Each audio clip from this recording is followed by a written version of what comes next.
James long అనే ఒక machinery ఒక ఆంగ్లికన్ చర్చికి చెందిన ఆంగ్లో ఐరిష్ పూజారి. ఈయన ఒక మానవతావాది, విద్యావేత్త, సువార్థికుడు, అనువాదకుడు, వ్యాసకర్త, పరోపకారి మరియు భారతదేశానికి మిషనరీగా పనిచేసిన ఆయన 1840 నుండి 1872 వరకు భారతదేశంలోని కలకత్తా నగరంలో చర్చ్ మిషనరీ సొసైటీ సభ్యుడిగా నివసించి ఠాకూర్పూర్లు మిషన్కు నాయకత్వం వహించారు. ఇక లాంగ్ అనేక missionary Calcutta school book society, Bethune society, Bengal social science association మరియు ది ఏషియాటిక్ సొసైటీలతో దగ్గర సంబంధం కలిగి ఉన్నాడు.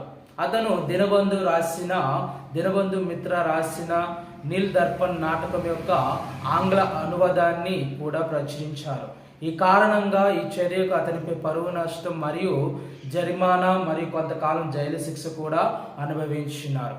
ఇక జేమ్స్ లాంగ్ బంగ్లా, సంస్కృతం మరియు పర్షియన్లతో సహా అనేక భారతీయ భాషలలో ప్రావీణ్యం సంపాదించాడు మరియు త్వరలోనే ఓరియంటల్ గుర్తింపు పొందాడు. కలకత్తాలోని journal of the Asiatic society 1843లో ప్రచురించబడిన ఎంపారిటివ్ ఫిలాలజీ అనే అతని దీర్ఘ పరిశోధన పత్రం సమకాలీన ప్రాంతంలోని ఇతర భాషా శాస్త్రవేత్తలతో భారతీయ భాషల అధ్యయనంలో బలమైన ఆసక్తిని రేకెత్తించింది.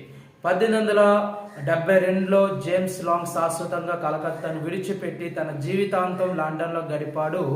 ఆయన మార్చి 23, 1887న మరణించినారు. అన్ని మరణ వార్తలలో ఆయన ఒక అత్యుత్తమ ప్రేక్షవాది మరియు మానవతావాదిగా చిత్రీకరించారు.